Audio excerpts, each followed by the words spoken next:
YouTube channel देसी कहानी star के माध्यम से हम आपको राजा नल की ऐसी कहानी बताएंगे कि कंपिलगढ़ पर जब राजा नल चढ़ाई करने को आ तो रहते हैं तो किस प्रकार से रानी गजमोतनी बिल्ली का रूप धारण करती है और क्यों बिल्ली बनती है, इसका पूरा कारण बताएंगे। तो श्रोताओं, जब राजा नल गजमोतनी और मनसुख जो गुर्जर सम्राट था, राजा नल का मित्र था, और लाखा दादा चारों अपनी सेना को कंपिलगढ़ के सीमा पर तैनात कर देते हैं, तो जैसे ही वो सीमा में प्रवेश करने के लिए अपने कदम चारों आगे बढ़ाते हैं तो एकदम से अग्नि की लपट, अग्नि की ज्वाला उनके शरीर की तरफ उनको जलाने के लिए दौड़ती है। ये सारी चीज देख करके चारों के चारों राजा नल गजमोतनी सहित पीछे हट जाते हैं और सोचने लगते हैं कि ये कौन सा जादू है। तो गजमोतनी कहने लगती है कि आप तीनों पीछे रहिए, मैं देखती हूँ इस जादू को।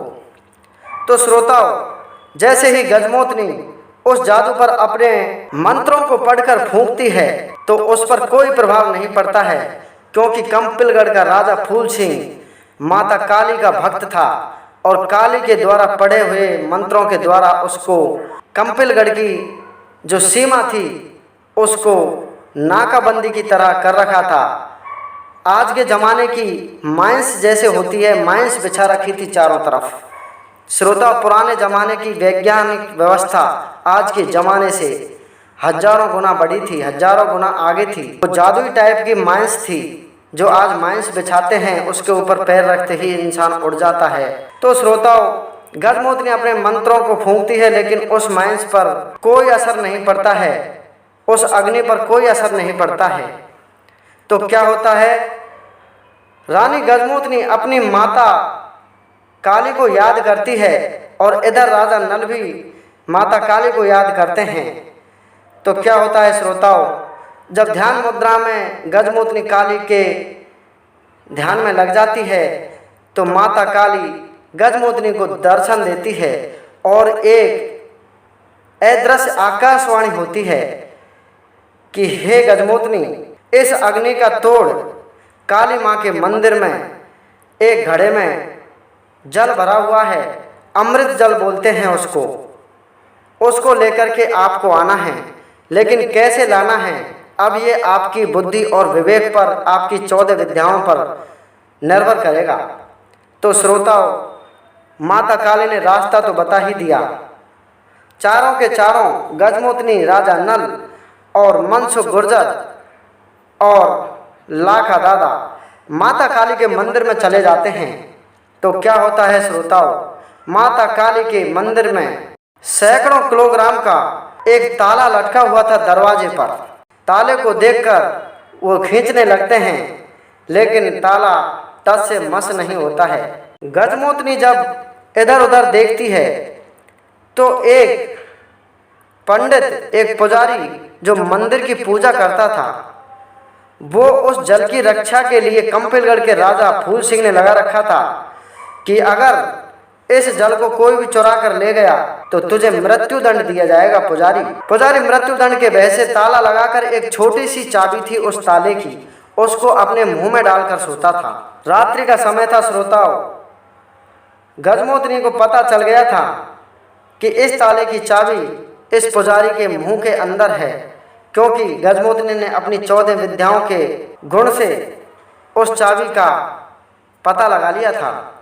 लेकिन अब अफसोस की बात ये थी और सोचने वाली बात ये थी कि इस चाबी को इस पुजारी के मुंह से कैसे निकाला जाए। अगर इसको जगा कर निकालेंगे तो ये जाग जाएगा और फिर ये चाबी हमें कभी नहीं देगा, और इतने में तो फूल सिंह को पता चल जाएगा हमारी सारी करतूत के बारे में। तो क्या होता है श्रोताओं, जब कोई भी उपाय नहीं मिलता है, चारों अपने अपने दिमाग को दौड़ाते हैं।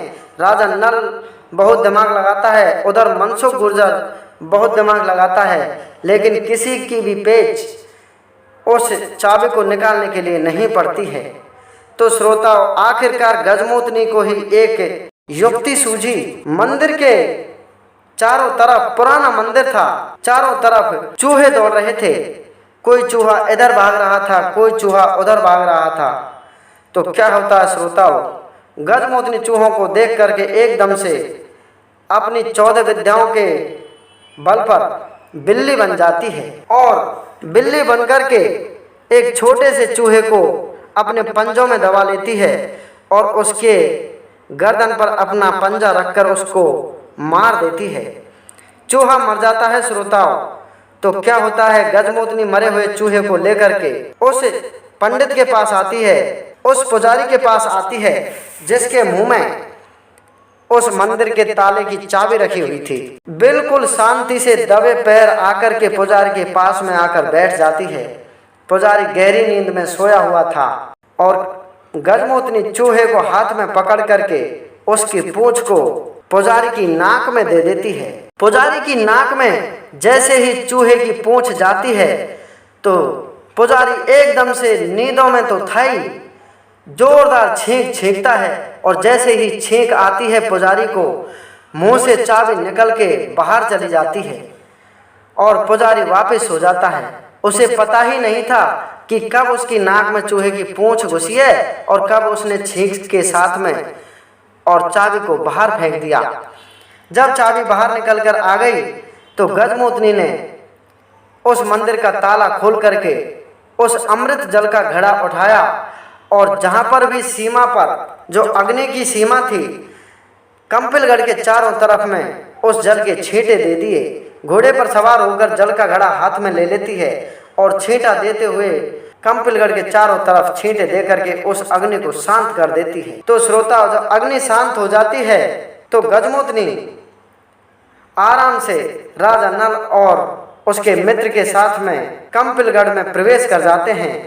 लेकिन कंपिलगढ़ में प्रवेश करने के तुरंत पश्चात रानी गजमोतनी कहती है कि आप यहीं पर रुकना और मैं मेरी योग शक्ति से इस कंपिलगढ़ देश का, इस कंपिलगढ़ नगर का जायजा लेकर आती हूँ कि कहाँ पर कितने सैनिक हैं, कहाँ पर हमारे सास ससुर बंदी बने हुए बैठे हैं। तो श्रोताओं, जब गजमोतनी सारा जायजा लेकर के आ जाती है तो कहने लगती है कि महाराज नल, राजा फूल सिंह और कंपिलगढ़ पर फतेह करना मुश्किल ही नहीं नामुमकिन है, क्योंकि राजा फूल सिंह ने तो कदम कदम पर पहरे लगा रखे हैं। कोई पराया आदमी प्रवेश नहीं कर सकता, कोई परिंदा भी पर नहीं मार सकता। तो क्या होता है श्रोताओं, रानी गजमोतनी के निर्देशन में राजा नल और उसका मित्र गुर्जर और लाखा दादा चारों अपनी सेना को कंपिलगढ़ के बाहर छोड़ देते हैं और चारों एक नट और नटनी का वेश बदल करके और पहुंच जाते हैं राजा फूल सिंह पंजाबी के दरबार में। और वहां पर फूल सिंह पंजाबी को अपना खेल सुनाने की अपील करते हैं। तो फूल सिंह राजा कहने लगता है कि आप नट और नटनी क्या खेल दिखा सकते हो, मैं तुम्हारा खेल देखने के लिए लालायित हूँ, लेकिन खेल अगर अच्छा नहीं हुआ तो मैं तुम्हें कुछ भी इनाम में नहीं दूंगा। तो श्रोता, गजमोतनी और राजा नल उससे कहने लगते हैं कि महाराज पहले आप हमारा खेल देखिए, उसके बाद में हमें जो इनाम देना है वो दे देना। तो खेल दिखाते हैं कि श्रोताओं, रानी गजमोतनी राजा नल को एक कच्चे धागे पर, एक कच्चे सूत पर और अंतरिक्ष में उस कच्चे सूत को लटका देती है और आकाश में राजा नल को चढ़ा देती है। तो क्या होता है श्रोताओं, जब राजा नल अदृश्य हो जाता है, इतनी ऊंचाई पर चढ़ जाता है कि नीचे वाले इंसान को दिखना ही बंद हो जाता है, तो ऊपर से अपना जादू चलाती है गजमोतनी और राजा नल के छाया रूपी शरीर के टुकड़े टुकड़े कर देती है और नीचे राजा फूल सिंह के सामने वो टुकड़े आकाश से गिरने लगते हैं।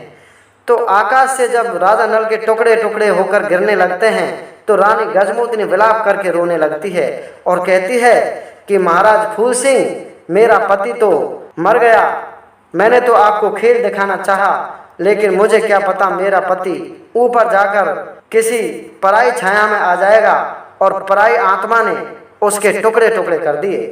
तो क्या होता है श्रोताओं, रानी गजमोतनी रोते हुए कहती है कि महाराज फूल सिंह, मैं पतिव्रता नटनी हूँ और मेरे नट के साथ में मेरा अंतिम संस्कार कर दीजिए और मैं इसके साथ में सती होना चाहती हूँ। तो श्रोताओं, राजा फूल सिंह के आदेश पर तुरंत ही चिता चिनवाई जाती है और राजा नल और गजमोतनी को उसमें बिठा करके, नट और नटनी को उसमें बिठा करके जला दिया जाता है। रानी गजमोतनी भी राजा नल के साथ में सती हो जाती है। तो क्या होता है श्रोताओं, राजा नल कुछ देर पश्चात नट के वेश में आकर के और कहने लगता है कि महाराज फूल सिंह, मैं अंतरिक्ष की सैर करके आ गया हूँ, मैं आकाश की सैर करके आ गया हूँ, लेकिन मेरी जो पत्नी थी, मेरी नटनी थी, वो मुझे दिखाई नहीं दे रही। आप बताओ मेरी नटनी कहाँ पर है। जो दूसरा नट था, उसका मित्र मनसुख गुर्जर, वो कहने लगता है कि भैया, आपकी नटनी को तो राजा फूल सिंह ने अपने महलों में छुपा करके रख लिया आपके ऊपर जाने के बाद।